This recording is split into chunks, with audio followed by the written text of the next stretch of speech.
Uma boa noite para você que me assiste pelo YouTube da Igreja Batista da Paz. É uma bênção estar aqui, poder falar da palavra do Senhor, que ela encontre morada em seu coração e que faça diferença nas nossas vidas, amém? Eu queria trazer um texto que se encontra em Salmo 51. Eu vou ler apenas o versículo 10. Eu quero comentar sobre esse salmo, comentar sobre o que acontece com Davi quando ele escreve esse salmo. Salmo 51, no versículo 10, diz assim: Cria em mim, ó Deus, um coração puro e renova em mim um espírito reto. Amém? Amados irmãos, é interessante perceber o desejo de Davi de se aproximar novamente, de se reconciliar ao Senhor depois do que aconteceu. Porque Davi ele teve um pecado terrível. Ele observou a casa ao lado do castelo e viu uma mulher casada se banhando e desejou essa mulher. E ele a chamou ao castelo, a possuiu, e quando ficou com medo do marido dela descobrir porque ela tinha engravidado, ele arquitetou para matar o marido dessa mulher. Que tipo de pessoa terrível faz isso? O adultério de Davi não foi o suficiente, ele ainda fez um assassinato. Ele planeja uma morte, ele arquiteta essa morte. Ele fala, eu vou fazer assim, dessa forma. Antes de matar, ele tentou chamar o marido para se deitar com a esposa, para enganá-lo. Ele mente, ele trai, ele mata. E naquele momento, o maior dos pecadores ainda estava sentado meio à sua hipocrisia e não conseguia perceber quão afundado ele estava. Eu fico imaginando porque Davi, ele era um pastor de ovelhas. E se colocasse ele como um pastor, que coisa terrível. Todos falavam, aquele é o homem que Deus ungiu. Ele foi colocado não só sobre um rebanho, mas sobre todo Israel. Este é o eleito do Senhor. Um homem pecador, cheio de falhas, cheio de defeitos. Olha, eu não estou dizendo que Davi deu um calotezinho ali em alguém, não. Eu não estou dizendo que Davi falou uma mentira para fulano de tal, não. Olha, eu não estou falando que Davi ficou muito nervoso e brigou e xingou uma pessoa ali. Ele traiu, ele enganou e ele assassinou. Mas naquele momento ele não conseguia ver isso. O que as ovelhas de Davi, trazendo para o tempo atual, pensariam daquele pastor? O que aquele povo pensaria daquele rei? A palavra de Deus diz que ele faz tudo isso em oculto, escondido, porque tem consciência do que ele faz é errado. Muitas vezes nós fazemos coisas escondidas da visão dos homens, não podemos nos esconder da visão de Deus. Tudo aquilo que Davi fez foi visto pelo Senhor. O Senhor viu a intenção do seu coração, que ele sucumbiu ao desejo da sua carne. Ele mesmo não se reconhecia. Ele não se reconhecia de tal forma, que Deus, por misericórdia, manda Natã falar com ele. E essa história nós vimos em 2 Samuel, no capítulo 12. Natã chega lá e fala, Davi, meu rei, tenho que te trazer uma causa aqui, para que julgues. E Davi fala, que causa? Me conte. E ele diz, um homem rico, ele tem muito gado, muitas ovelhas. Mas o seu vizinho, ele tem só uma. E chegando um visitante, para satisfazer o visitante, esse homem não pega uma das suas ovelhas, mas pega a única que o vizinho tem e a mata, sem o consentimento deste. E agora, como demonstração do seu pecado, de como ele já estava dominado por ele, Davi se levanta furioso e fala, com certeza vive o Senhor, que este homem merece a morte. Este homem merece a morte. Quem é este homem? E Naamã diz uma coisa para Davi, que deve impactar na vida de cada crente. Ele diz, tu és este homem. Que palavra poderosa, meus irmãos, de se ouvir. O julgamento do pior pecador, o julgamento daquele que merece a morte, Nunca aquele texto, na medida que medir será medido, foi tão importante assim. Porque Davi, achando que estava falando de outra pessoa, ele pesa a sua mão no julgamento. E fala, olha, por causa dessa ovelha, aquele homem merece a morte.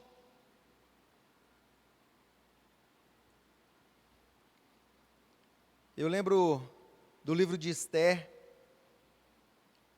onde acontece o contrário. O rei pergunta, o que devo fazer ao homem em que o rei quer honrar?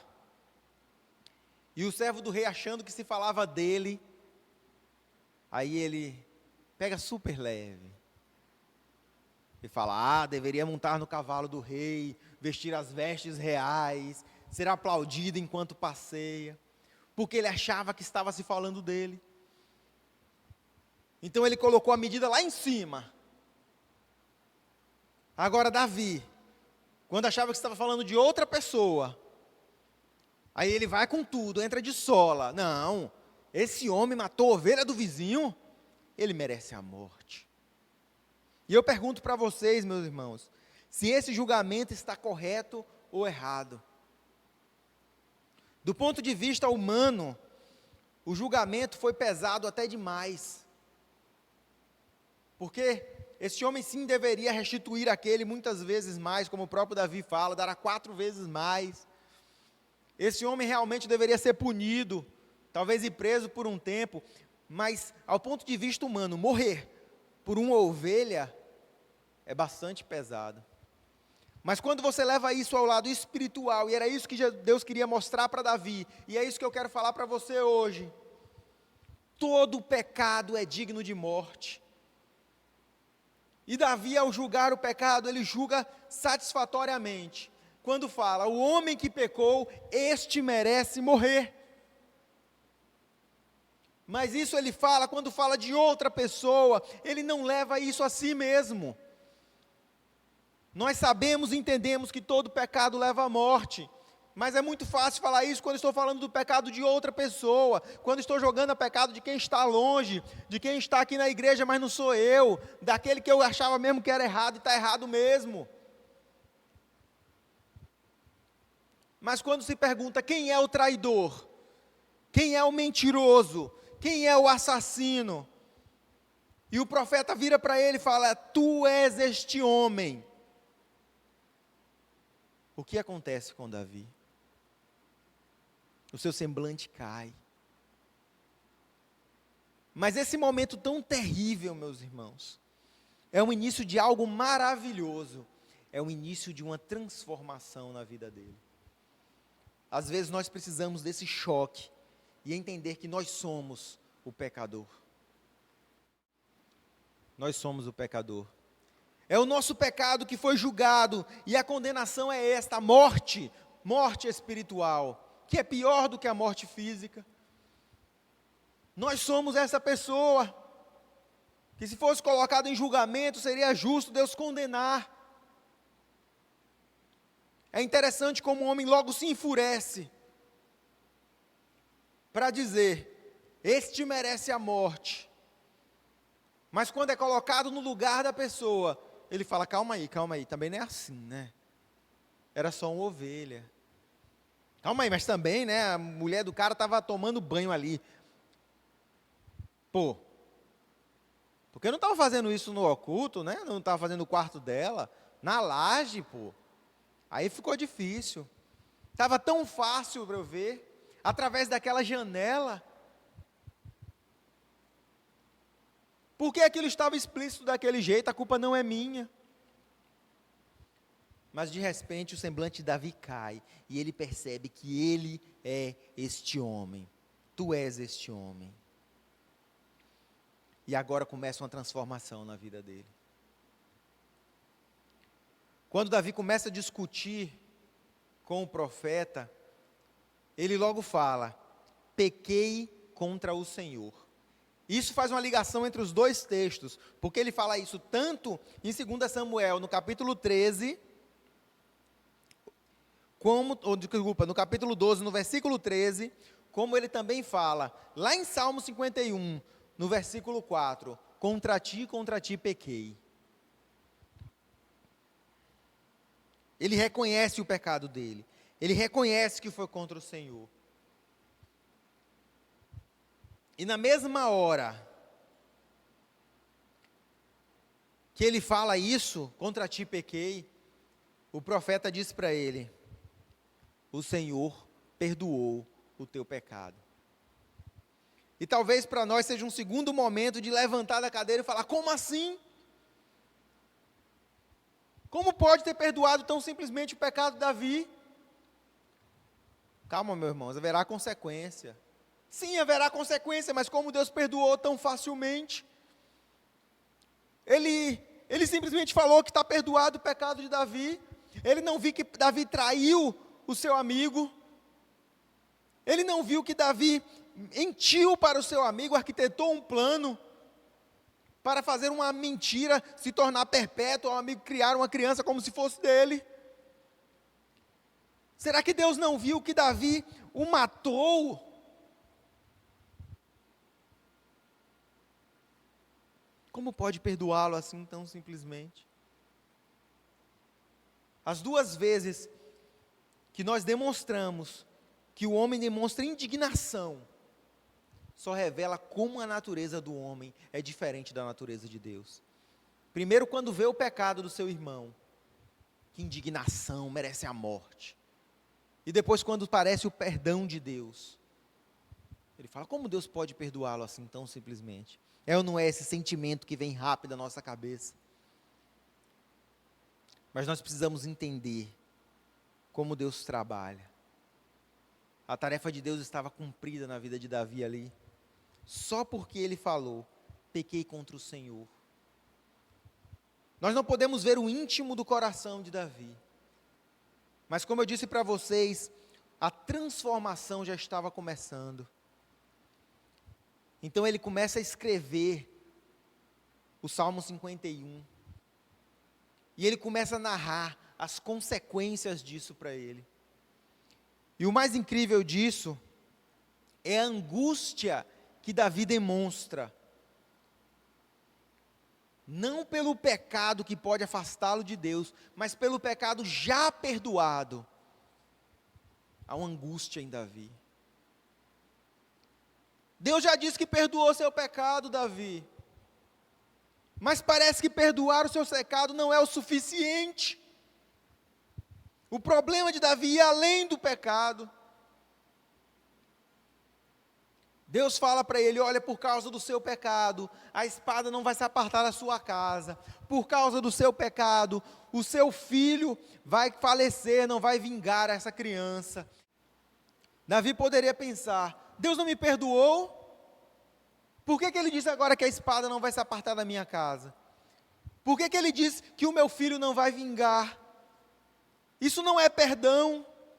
Mas Davi entende que o perdão de Deus não afasta as consequências do pecado em sua vida. E mais do que isso, ele aceita as consequências do pecado não como ira de Deus, mas como culpa das suas atitudes. E isso é uma coisa rara de se ver. Porque do que se queixa o homem, meus irmãos? Do seu próprio pecado. Mas muitas vezes é difícil para o homem aceitar o pecado dele como o motivador das coisas que acontecem na vida dele. E ele fala: por que Deus permitiu? Eu não me arrependi, Ele não me perdoou, precisava disso tudo. Aquele pai que o filho faz algo terrível, chega lá na hora, o filho fala: desculpa, pai, e ele sempre passa a mão na cabeça. Isso não é ensinar. Deve haver consequências aos erros. Você não pode culpar Deus pelas consequências do seu erro. Agora, olha o entendimento que Davi tinha. Ele queria mais do que um perdão. O perdão ele já tinha obtido, lá com Naamã. O profeta que revelou o seu pecado, também revelou o perdão de Deus. Ele disse: Deus já te perdoou, Davi, e por isso não vai morrer. E muitos teriam ficado tranquilos com isso. Mas Davi se angustiou. Então Naamã fala para Davi: olha, Davi, Deus já te perdoou. Mas para Davi esse perdão não é o suficiente. Do que adianta Deus me perdoar agora, se daqui a pouco eu posso pecar novamente? E Davi deve mostrar um conhecimento, meus irmãos, que parece que ele tinha lido a Bíblia várias vezes. Não só o que ele tinha ali em mãos, o Pentateuco, mas até o Novo Testamento, parece que Davi tinha lido. Olha o que ele fala, primeiro versículo do texto, ele já começa: tem misericórdia de mim, Senhor. Todo pecador deve clamar por misericórdia. É a forma de encontrar salvação. E no segundo ele fala, mas me lava e serei limpo. Que coisa impressionante, meus irmãos. Parece que Davi conhecia a história de Cristo. Porque nós somos salvos pela misericórdia do Senhor e limpos, lavados pelo sangue de Cristo. E ele diz: se me lavares, eu verdadeiramente serei limpo. É como se ele rogasse pelo sangue de Cristo. O sangue de Cristo seria derramado 1000 anos depois, mas ele já clamava por isso. O seu Espírito já clamava. O Espírito Santo de Deus já o revelava. Nós precisamos ser lavados. Nós precisamos dessa misericórdia. E ele fala: olha, eu fui gerado em pecado. E eu estou em pecado. Ele diz: o meu pecado me assombra, eu o conheço, ele não se faz desentendido. E mais incrível ainda, ele não usa o fato de ter sido gerado em pecado, ou seja, de todo homem ser pecador, como desculpa, mas como motivação para buscar a Deus. Ele poderia ter falado: olha, Senhor, eu sei que eu pequei, mas você sabe que todo homem foi gerado em pecado, e você sabe que a carne é fraca. E eu trago essa raiz de Davi. Então, olha, afasta de mim essa culpa. Porque essa fraqueza é de todo homem. E como me deu muito poder, eu não consegui aguentar o meu desejo por aquela mulher. Mas ao invés disso, ele usa o fato de todo homem ser pecador e de ter nascido em pecado para mostrar a sua necessidade de Deus. Ele fala: olha, Senhor, tu sabe que todo homem nasceu em pecado e que a carne é fraca. E é por isso mesmo que eu preciso de ti. É por isso mesmo que eu preciso da tua misericórdia. É por isso mesmo que eu preciso da tua salvação. É por isso mesmo que eu preciso que esteja do meu lado. É por isso mesmo que não pode se apartar de mim agora. É porque eu sou fraco e pecador. É porque estou sujo que eu preciso do teu sangue. E ele demonstra uma maturidade espiritual grande. Muitas vezes nós achamos que quando estamos em pecado devemos fugir de Deus, que Deus não nos aceitará assim. Como pode ele agora assassino, traidor, adúltero? Mas ele corre para Deus e fala: Deus, tu conhece a natureza humana, eu não posso deixar que se afaste de mim agora, nesse momento, porque eu preciso de ti. Eu preciso de ti, Senhor. Quão errado é o homem que acha que o sangue de Cristo é capaz de lavar um pecador que mentiu, talvez que roubou, mas não acha que o sangue de Cristo é capaz suficientemente de lavar um pecador, talvez que estuprou, que matou. Não há limites ao poder do sangue de Cristo. Não importa quão grande é o pecado, mas poderoso é esse sangue. Claro, meus irmãos, todo pecado tem consequências. Mas uma vez transformado por esse sangue, essas consequências não serão eternas. Então ele pede: cria em mim um coração puro. Davi entende que nenhum homem conhece ou conheceu o que é um coração puro. Mesmo uma pequena criança, ela já tem no seu coração algumas marcas do pecado, alguma deturpação da natureza humana. Chega para o seu filho ali de 3, 4 anos e fala para ele: foi você que fez aquilo ali? E se ele sabe que você não sabe se foi ele que fez, ele vai falar: não, não fui eu não. Ele vai mentir. Ele vai enrolar. Não, eu não. Você sabia que isso era errado? Não. Não sabia que era errado, não. Vê ali alguém montando um negócio, aquela criança vai lá e passa por cima e derruba tudo. Só pelo prazer de frustrar os planos do próximo. É ou não é? E as pessoas falam assim, não tem maldade no coração da criança. Mas a verdade é que nós já nascemos com maldade. Não estou dizendo aqui que a criança não é pura.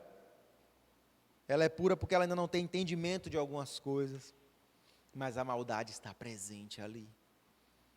Então ele fala que para que ele tenha um coração puro, não adianta se purificar o que ele já tem. Ele fala, cria em mim um coração puro. É diferente do que ele vai falar do Espírito. É diferente do que ele vai falar do Espírito. O Espírito ele fala, renova em mim. Mas no coração ele diz, cria. Isso demonstra duas coisas. Primeiro, que ele não conhecia o que era um coração puro. Ele só o desejava.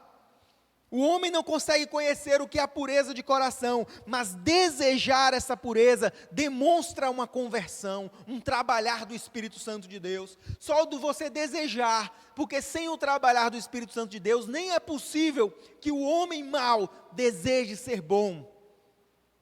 Todo bem provém de Deus. Tudo que é bom provém de Deus.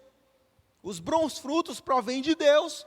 Eles aparecem em nós depois de sermos enxertados na árvore de Deus. Porque uma árvore má, como o homem, não pode produzir bons frutos. E essa demonstração, essa vontade dele, por ter um coração puro, demonstra o trabalhar do Espírito Santo. Sabe o que significa? Se você também tem a vontade, o desejo de não pecar mais.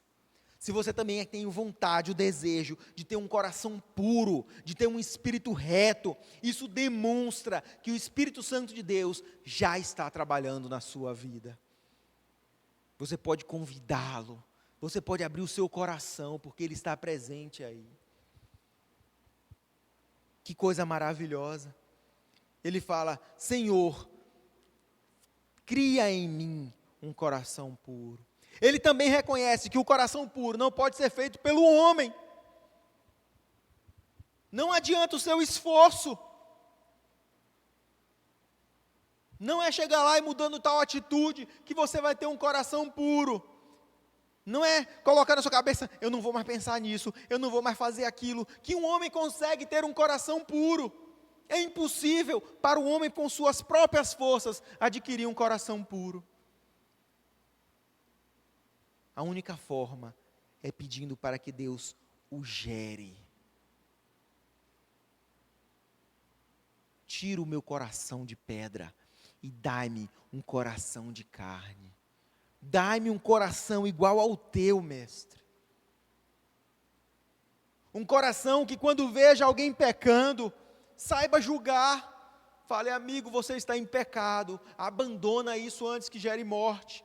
E não, tem que morrer. Não quer dizer que você vai fingir que não viu o pecado, porque isso também é uma característica humana, a politicagem. Jesus não tinha isso. Um coração igual ao de Deus, que quando vê alguém ser perdoado, não fica revoltado pela injustiça, mas fala, glória a Deus, é mais um no céu. Quantas consequências do pecado dele, deixa com ele Deus. Mas não há prazer no coração de Deus de ver o sofrimento ao ímpio. Como um coração puro teria prazer em ver sofrimento do ímpio. Mas às vezes a gente vê uma notícia na televisão, né? Um cara que, sei lá, matou 10 pessoas ali, fez uma maldade com as crianças, e fala assim, rapaz, esse cara daí tinha que ser pisoteado até a morte. Esse aí tinha que sofrer mesmo. Essa vontade que aparece, esse desejo, demonstra um coração carnal, porque Deus não tem desejo, vontade, nem prazer de ver o sofrimento do ímpio. Que bom seria se o seu coração pudesse ser transformado e ele pudesse ser alguém completamente diferente. Ele também pede para Deus um espírito reto. Ele diz: renova em mim, Senhor. Porque o nosso espírito, ele veio de Deus. Um presente de Deus, um sopro de Deus. E tudo aquilo que vem de Deus é bom. Mas o renova que Davi fala, dá entendimento a algo que foi contorcido, algo que foi deformado pelo pecado, pelas tendências, pelas atitudes pecaminosas. O espírito agora está fraco, débil, curvado. Um espírito não pode se curvar à carne.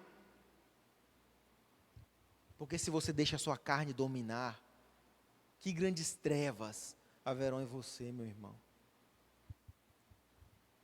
Mas se o seu espírito está prostrado, derrotado pelo pecado, agora é hora de pedir o renovo de Deus.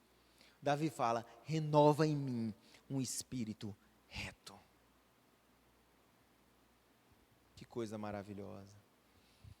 E para terminar, no final do capítulo 51, Davi ele faz mais uma revelação que mostra o seu grande conhecimento. Ele fala: eu sei, Senhor, que você não quer sacrifícios e holocaustos, pois eu já teria feito. O que ele está dizendo é: para que haja redenção dos meus pecados, não adianta eu achar que eu posso sacrificar algo, ou que eu possa dar algo para Deus para pagar por essa dívida. E olha que ele era rei. O meu problema aqui que eu não deslancho é porque eu ainda não dei um grande sacrifício ao Senhor. Mas eu vou dar aqui um cheque ao Senhor. Não adianta. Não adianta. Aquilo que você for dar ao Senhor, dê em amor, em alegria, como oferta, não como sacrifício. Davi revela: não é isso que Deus quer. Sacrifício ao Senhor é um coração quebrantado. É isso que Deus quer. Não é um esforço, não é um dinheiro. Isso você dá como oferta, como dízimo, e vai ser abençoado, meu irmão. Mas para a remissão dos pecados, porque você acha que está ausente na casa do Senhor, não adianta tentar completar aquilo que você não faz com o seu dinheiro, ou com talvez um trabalho que seja cansativo ou maçante para você. O que Deus quer é um coração quebrantado. O que Deus quer são joelhos prostrados, lágrimas, real arrependimento, e uma vontade de obter algo que seja maior do que um perdão, obter uma transformação. Do que adianta o perdão se nós voltarmos ao pecado? Do que adianta lavar o porco para ele voltar à lama? Nós precisamos ser transformados. Quando Davi fala que quando for lavado ele será realmente limpo, ele está explicando para nós que lavados pelo sangue de Cristo, seremos verdadeiramente limpos. Não porque apenas nossos pecados foram embora, mas porque o nosso coração será puro e o nosso espírito reto. O sangue de Cristo não é só limpeza para os pecados, ele também é vitamina para o espírito, ele também é combustível para um coração puro. Nós precisamos desse sangue. Clame a Deus. Peça a Deus pela misericórdia dEle. Peça a Deus pelo seu sangue, pela sua purificação, que todos nós precisamos, em nome de Jesus. Amém.